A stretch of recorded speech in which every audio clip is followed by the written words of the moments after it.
Olá, olá, turma, muito bom dia. Sextou, sexta-feira, 16 de setembro de 2022.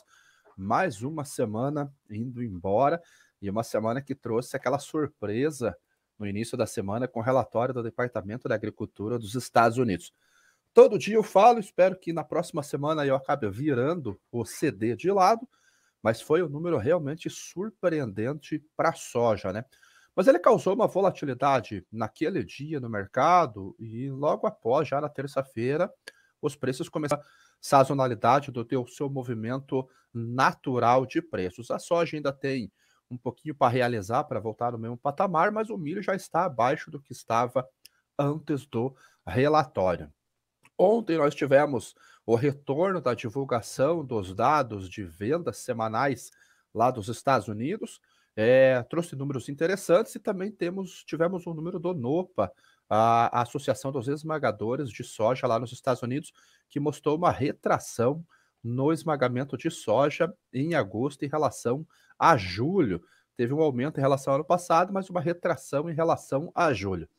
O vazio sanitário terminou na maior parte das praças aqui no Brasil.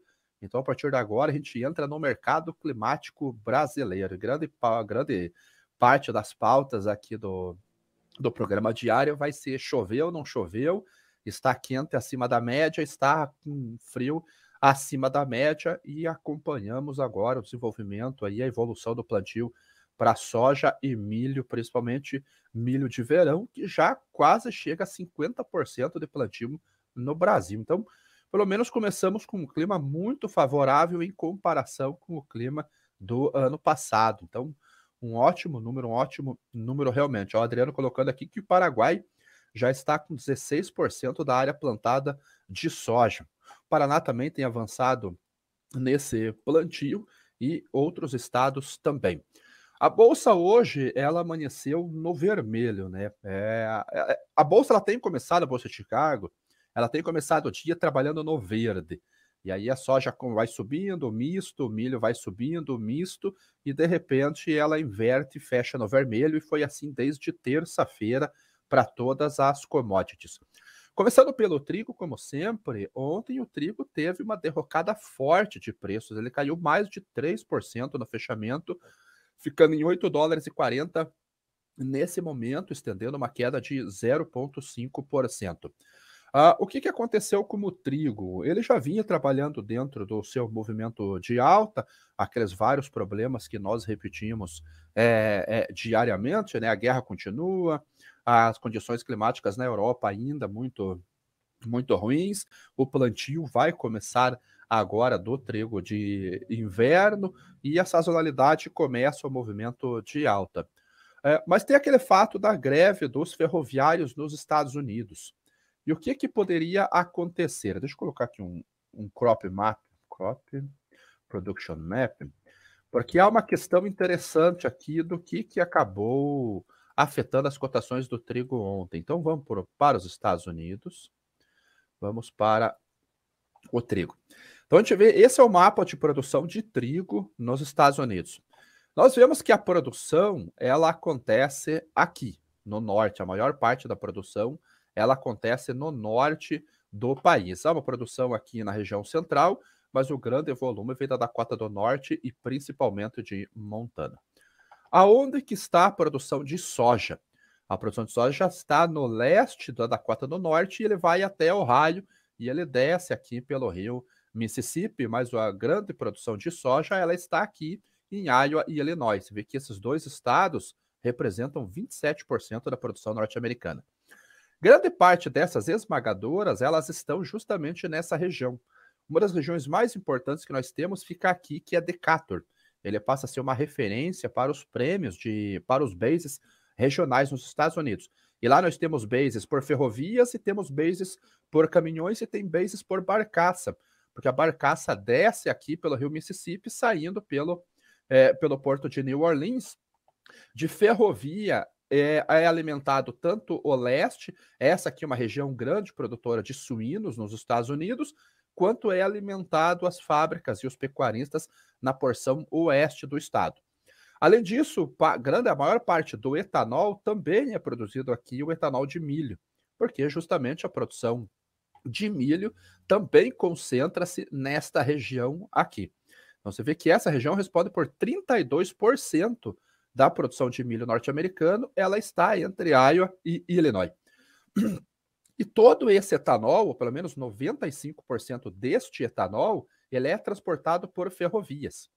E há uma concorrência muito grande dessas ferrovias por outros produtos, além do etanol, além do farelo de soja, porque são combustíveis, por exemplo, combustíveis que estão sendo exportados e outros produtos que estão sendo realizados o transporte. Então, o trigo, estava com uma expectativa de ter uma maior demanda para o uso de ração, já que a greve dos ferroviários impediria o fluxo de farelo de soja tanto para o leste quanto para o oeste dos Estados Unidos. E ontem, com o acordo ali temporário, que foi ali, era para ser 24 horas, mas eles estenderam um pouquinho essa negociação, o governo norte-americano e o sindicato dos ferroviários, a suposta demanda por trigo que aconteceria nessa região, substituindo o milho que vem da região do centro-oeste, ela simplesmente deixou de existir. Então, os preços vieram ontem fechando com 3% de queda e hoje está estendendo esse movimento de queda. O milho, ele também está estendendo. O milho, você vê que no vencimento dezembro, ele está caindo 0,74% agora, $6,72 o bushel. Então a gente vê que hoje os preços já estão mais baixos, vamos ampliar aqui para ficar mais fácil de ver, eles já estão mais baixos do que aquele movimento que foi feito na segunda-feira, após o relatório do USDA colocar mais uma redução na produtividade na oferta norte-americana. Então já no dia de ontem, ele já fechou abaixo, então ele já praticamente recuperou toda aquela alta, engraçado falar isso, né? Recuperou toda aquela alta que havia acontecido na última segunda-feira.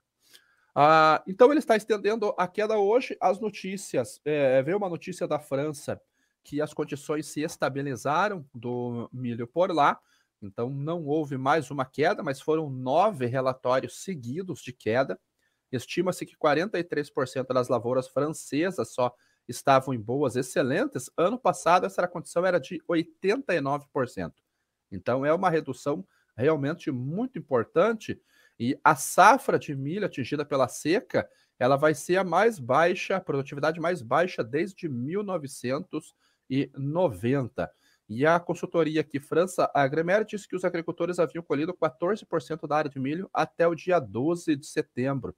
5% acima em comparação com o ano anterior. Então, se a colheita está acontecendo, já é normal que nós tenhamos uma estabilização nas condições de lavoura, porque quer dizer que o cereal já está maduro, já está pronto para ser colhido. Então, normal ter essa, só um segundo aqui, normal ter essa estabilização com relação às condições de lavouras. Lá da China, nós não sabemos ainda como que está as condições de lavoura, se vai haver problema realmente ou não vai haver problema com relação à produção, por causa daquela seca que está lá, mas a princípio não. O USDA, inclusive, aumentou essa expectativa de oferta vindo de lá. Ontem nós tivemos a divulgação dos dados do milho, que é o que eu estou buscando aqui para vocês, até o dia 8 de setembro. Nós ficamos basicamente um mês sem dados de exportação do cereal, porque o USDA acabou mudando o seu sistema de contabilidade. E aí nós vemos que o ritmo ele está lento ainda, mas ele está acima do ano passado. Então, quando nós trazemos aqui para o ano passado, esse início aqui, ó, a gente vê que ele está um pouquinho acima do que estaria nesse mesmo período, mas o ritmo ele ainda está lento. Então, o número foi de 583 mil toneladas. Olhando já no relatório do USDA Sales Export, o milho está com um programa de exportação previsto em 57,7 milhões de toneladas, o que é abaixo do ano passado, e até esse momento o commitment 12,3 milhões de toneladas. O que foi embarcado ainda foram 426 mil toneladas, então o outstanding sales está em 11,8 milhões de toneladas. Ano passado, nesse momento, o commitment já estava em 24,5 milhões de toneladas. Então, o commitment realmente estava forte. Mas olha os embarques como estavam muito mais lentos em comparação com o ano passado. Então, esse ano, 426 mil já embarcados, ano passado, 192 mil.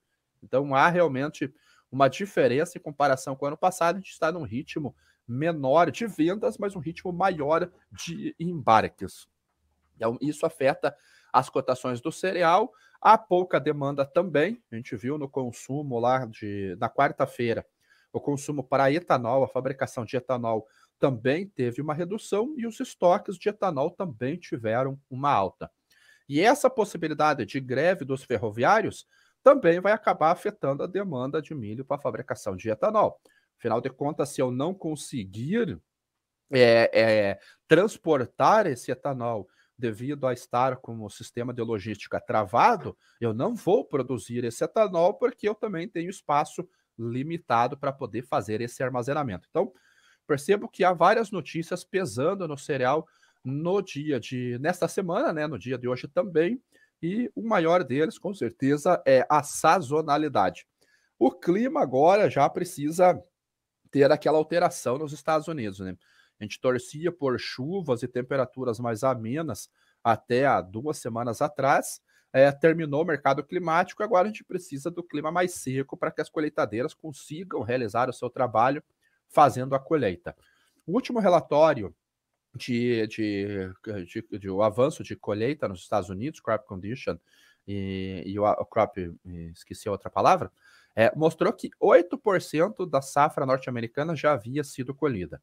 Lá eles são muito ágeis nesse processo, então a gente deve ter do dobro para cima no próximo relatório que vai ser divulgado às 17 horas, horário de Brasília, na próxima segunda-feira. Para a soja que tem colocado algumas pegadinhas aí no mercado, principalmente porque ela começa o dia em alta e os preços fecham em baixa, só que ele vai para baixa, vai para o território negativo no finalzinho da sessão. Ontem não foi diferente. Então ele fez aquele movimento, aquele spike muito forte na segunda-feira, após o relatório do Departamento da Agricultura, realizou um pouquinho aqui na terça-feira. Como eu disse aquele dia, esse pavio aqui acaba mostrando que vai haver uma resistência muito forte para os preços romperem esse patamar de preços aqui. Realizou na quarta-feira, ele caiu 1,64%. Ontem ele fechou com mais uma queda e hoje ele está caindo 0,57% neste momento, com o contrato novembro já em $14,43 o bushel. O farelo, que é o que tinha sustentado grande parte dos preços do grão na Bolsa de Chicago, ou colocado um limitador de preços, hoje está caindo. Então ele está realizando, mas o farelo de soja é aquela commodity que está com problemas de logística, que foi o que eu falei aqui no comecinho do programa. Está difícil o escoamento e a concorrência com outras commodities para levar esse farelo para as regiões leste e oeste dos Estados Unidos. Só que o farelo, na falta do físico para se negociar, porque o basis, que é aquele indicador do mercado físico, está muito, muito alto, o comprador vai para a bolsa. Ele adia as compras, vai para a bolsa e espera o exercício de maneira física do seu contrato para ele retirar lá. Só que como ele tem que aumentar o volume para poder ter estoque para suportar até o fechamento do contrato, isso é positivo para as cotações na Bolsa de Chicago, e foi isso que fez esses movimentos de alta aqui no farelo que nós vimos nos últimos dias. Então, ele subiu bastante, você vê que olhando mais na tendência de longo prazo, ele vem desde junho, que foi quando ele começou, que foi quando nós começamos a conversar sobre os problemas logísticos nos Estados Unidos, e ele vem numa tendência de alta desde junho. Vem fazendo as realizações, o movimento normal de bolsa, né? Sobe, realiza, mas olhando aqui tecnicamente, ele ainda está com uma tendência de alta, ele ainda tem possibilidade de altas. Claro que a chegada da safra norte-americana, se eu tiver uma impossibilidade de transportar se eu reduzir o meu consumo, e foi o que nós vimos no relatório do NOPA, que eu já vou mostrar para vocês agora, a gente vai ter uma pressão para baixo no farelo também, devido à sua sazonalidade e uma menor demanda. Outro ponto que vai começar a pesar já já nessas cotações é o fluxo de vendas argentinas. Então, segundo a Bolsa de Rosário, vocês podem olhar a Bolsa de Rosário nesse site aqui, mais de 6 milhões e meio, 6,8 milhões de toneladas já foram exportados pela Argentina. Então, ela está exportando mais de 1 milhão de toneladas por dia, desde que o governo alterou a paridade do peso com o dólar. Então, o governo precisava fazer receita fiscal para cumprir o acordo que ele tem com o FMI. Ele mudou a paridade. Então, ontem eu mostrei as cotações do dólar oficial e do dólar blue. O dólar soja ali, a soja coin, fica no meio termo, 200 pesos por dólar, e realmente levou o produtor para venda. E o produtor acelerou, ele cumpriu quase 25% do seu programa de exportação em uma semana. E esse fluxo continua. O que o governo da China já começa a avaliar? Que ela pode estender o prazo dessa paridade nova, exclusiva para exportação das commodities, até mais uns 30 ou 60 dias. Então, o que era para ser até o final de setembro, pode ter um volume, pode ter uma extensão desse programa. Afinal de contas, o cara também não é muito bobo, né? O cara aqui, ó, parece um indiano falando português. Eu sei que indiano fala inglês engraçado, agora essa é a primeira vez que eu ouvi. Então, se o governo viu que consegue fazer a receita fiscal com as exportações, deixa o produtor feliz, e ele acelerou um programa, está entrando dinheiro no país, então provavelmente ele faça essa extensão. E se a Argentina acelera suas exportações, ela vai roubar parte do programa norte-americano. E, de acordo com as previsões, as estimativas de safra vindo aqui da América do Sul, e o clima está favorável para o desenvolvimento da soja nesse momento, os produtores estão animados, como eu mostrei para vocês ontem, e a gente vier com uma safra de 150 milhões de toneladas, já no finalzinho de janeiro, quando começar a colheita, ou seja, fevereiro em diante, a gente já não dá mais espaço para os Estados Unidos.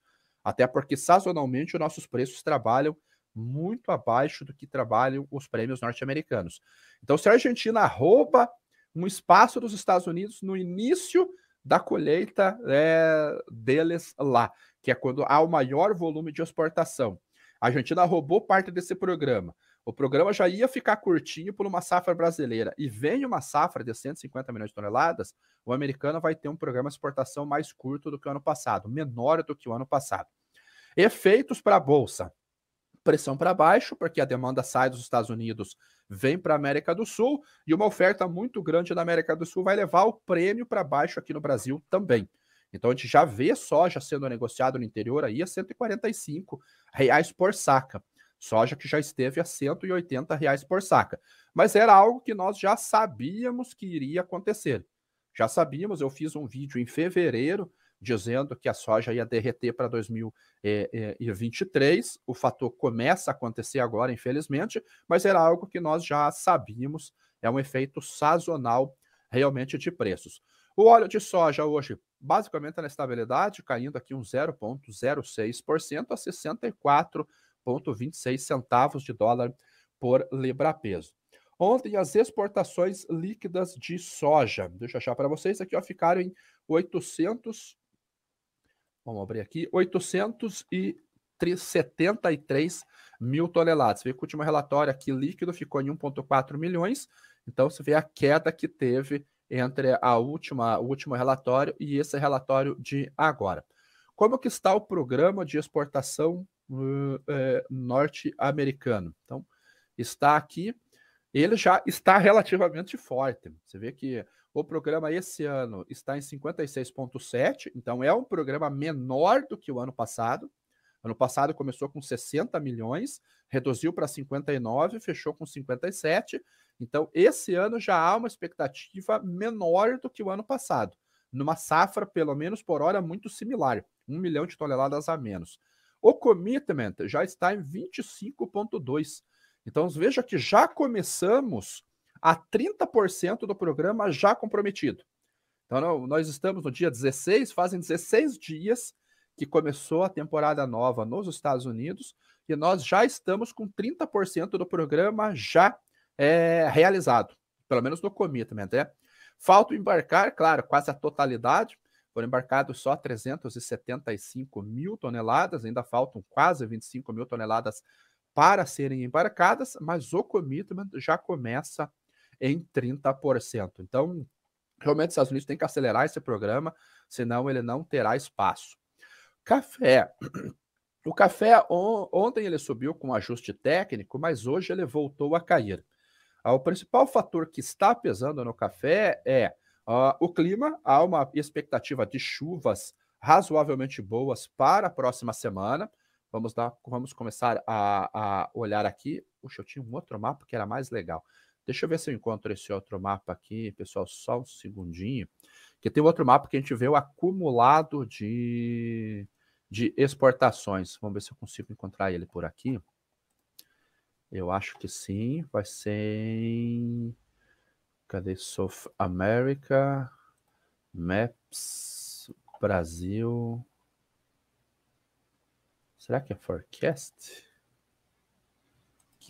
Eu acho que é esse daqui, ó. Vamos dar uma olhadinha, porque a expectativa de chuvas para as próximas 2 semanas, ela é muito boa, já começando no próximo dia 19, ou seja, já na segunda-feira, a gente tem chuvas previstas em regiões produtoras. Então, essas chuvas previstas, olha, faltou o mapa aqui para eu acompanhar, então, mas vamos dar uma olhada nisso. Então, com relação às temperaturas, ainda continua um pouco frio na região sul do país. Esse frio pela manhã, ele vai permanecer ainda durante alguns dias. Você vê que até um risco aqui, quem sabe, de geadas na Serra Catarinense, que ontem a gente chegou a registrar 1 grau em Urubici.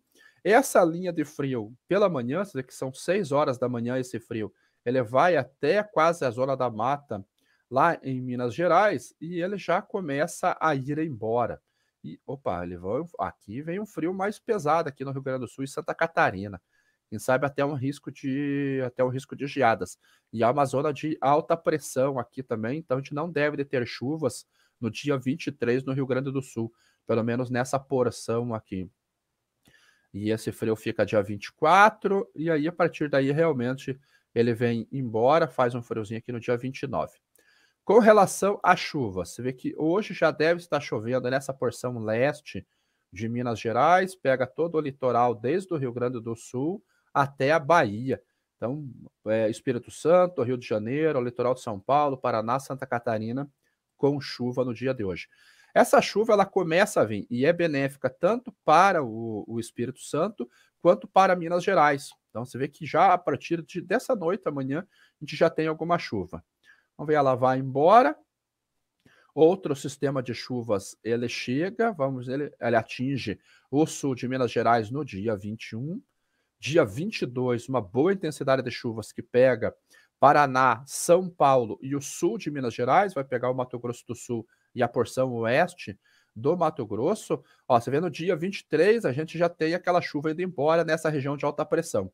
Então, a alta pressão não tem como ter chuvas. E volta a chuva já no final do mês. Você vê que pega quase que toda a região do Minas Gerais. Não pegou essa porção leste, mas teve chuvas anteriores. Então, essa condição climática, ela tem trago uma expectativa de uma boa florada.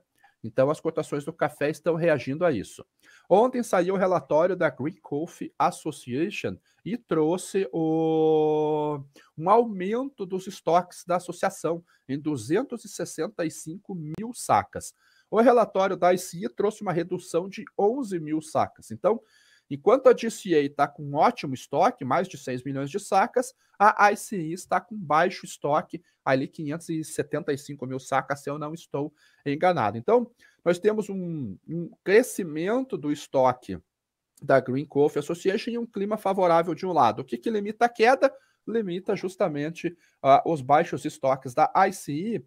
E ontem saiu um relatório da Safras e Mercados reduzindo a expectativa de produção aqui do Brasil em 3 milhões de sacas. Então, para o café arábica, A previsão agora é de 35,2 milhões de sacas contra 38,8 milhões de sacas do relatório anterior. Então, temos fundamentos para alta e temos fundamento para baixa. Então, os preços eles trabalham relativamente sustentados. Se traçarmos uma pequena LTA aqui, ele rompeu essa LTA. Então, talvez ele tenha mais uma queda ali pela frente. Dólar DX voltando a se aproximar de 110 pontos, então está em 109,95, uma alta de 0,14% nesse momento. O dólar nosso ontem estourou para cima, R$ 5,24.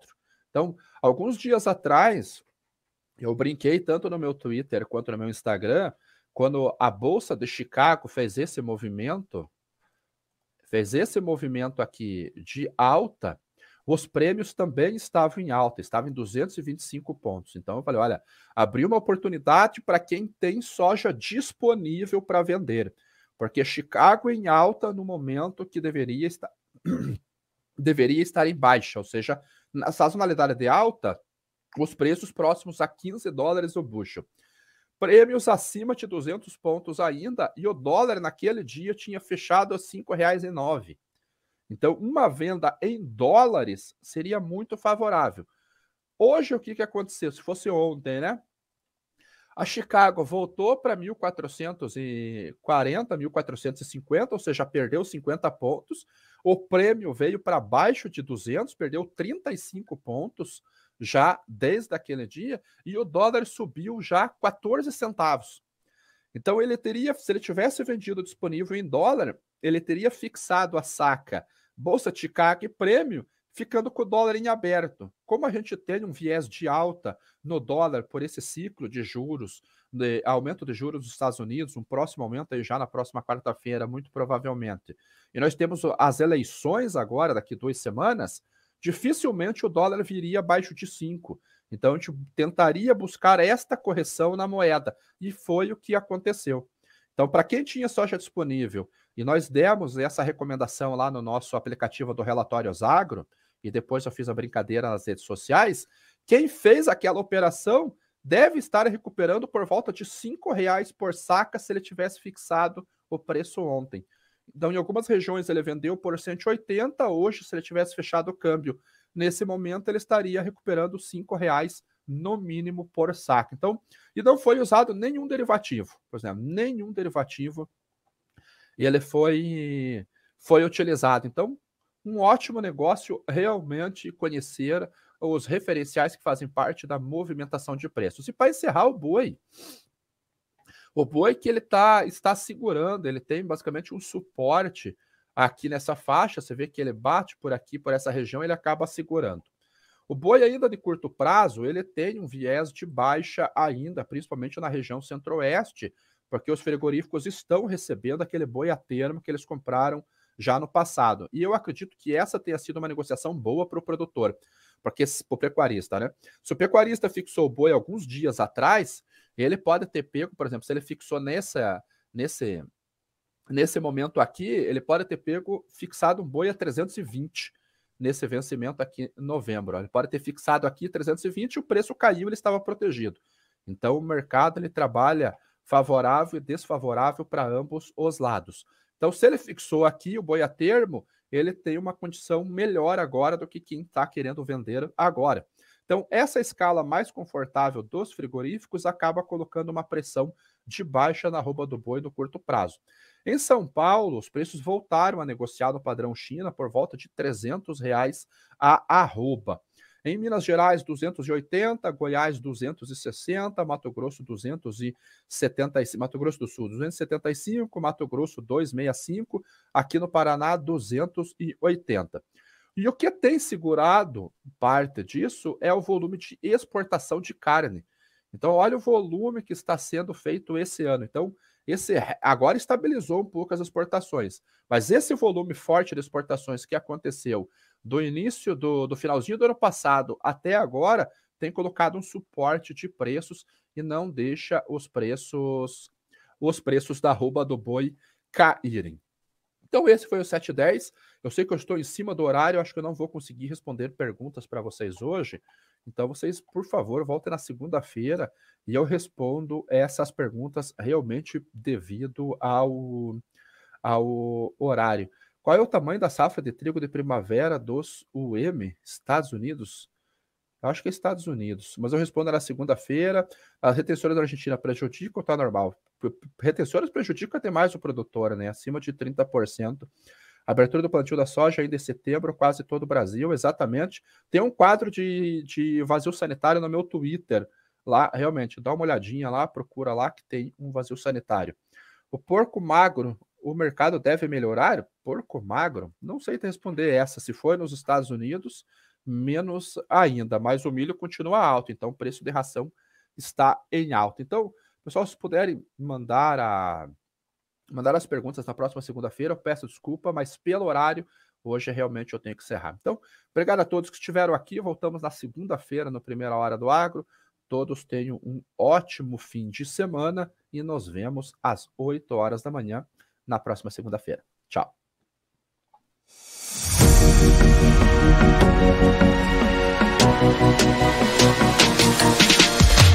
PMC News. Informação que gera valor.